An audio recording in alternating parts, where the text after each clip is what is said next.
Thank you, sir. Next is Dr. Aparna S. Free paper 60.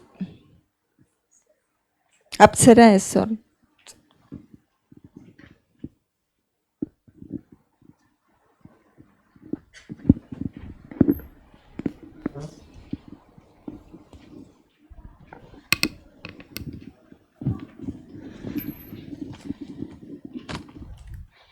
Good afternoon all.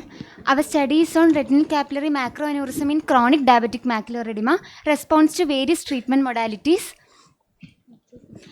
Diabetic maculopathy is most common cause of visual impairment in diabetic patient. Chronic diabetic macular edema is defined as macular edema persisting for more than 6 months without any treatment or more than or equal to 6 months even with anti-VEGF therapy. Microaneurysms are the most common finding in diabetic retinopathy with size smaller than 100 microns. The large aneurysmal dilatation of retinal capillaries are called retinal capillary macroaneurysm or RCMA with a size ranging from 100 to 300 microns, which leaks and cause refractory maculopathy. Our study is to assess the efficacy of various treatment modalities for retinal capillary macroaneurysm in chronic diabetic macular edema with respect to visual acuity, central foveal thickness and size of retinal capillary macroaneurysm. It's a prospective study conducted in 50 eyes of 39 patients from January 2023 to March 2024. The patients with RCMA in diabetic macular edema treated with various treatment modalities including intravitreal pharmacotherapy, either anti-VEGF or dexamethasone implant with or without focal laser. The patients were assigned to different modalities based on their response to any previous treatment and location of macroaneurysm, whether it is center involving or not. The macroaneurysm within 500 microns of foveal center were excluded from focal laser, and the retreatment was given in case of recurrence of macular edema during follow-up. The injections were given on PRN basis.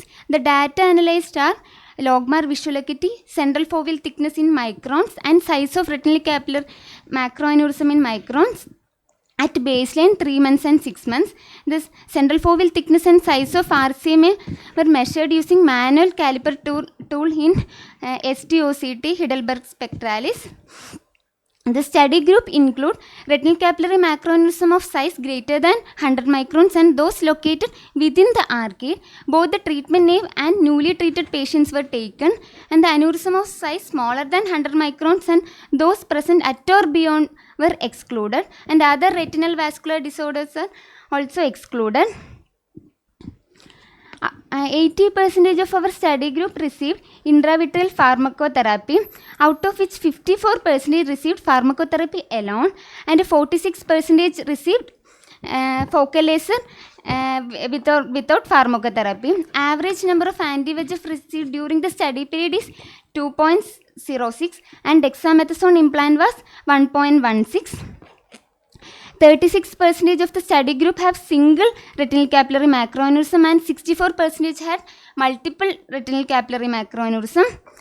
At the end of 6 months, the visual acuity stabilized in all groups except anti-VEGF monotherapy group.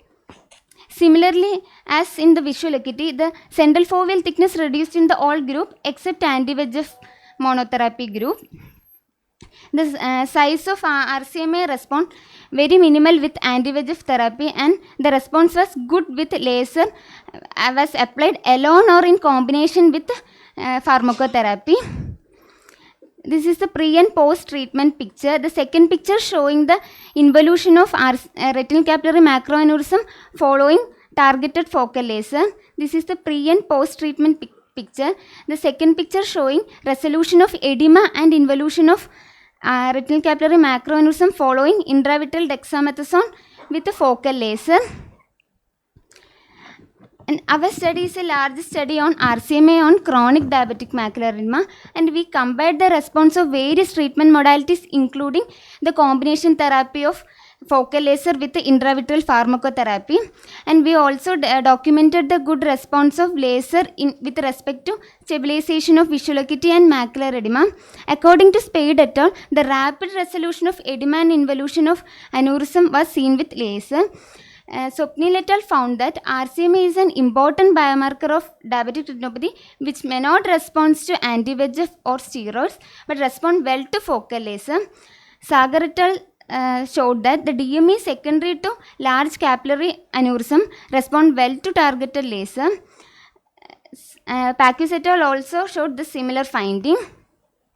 Thus, we conclude that detecting retinal capillary macroaneurysm in diabetic macular edema is essential for customizing treatment approaches. And the retinal capillary macroaneurysms are that shows poor response to anti-VEGF therapy, and RCMA respond well to targeted laser. However, only less than 50% of the lesions are amenable for focal laser because of its proximity to the fovea. In the remaining 50% lesion, intravitreal dexamethasone implant is better option than anti-VEGF. And we also found that diabetic macular edema secondary to RCMA showed sustained response to combination therapy of focal laser along with intravitreal pharmacotherapy. These are my references. Thank you.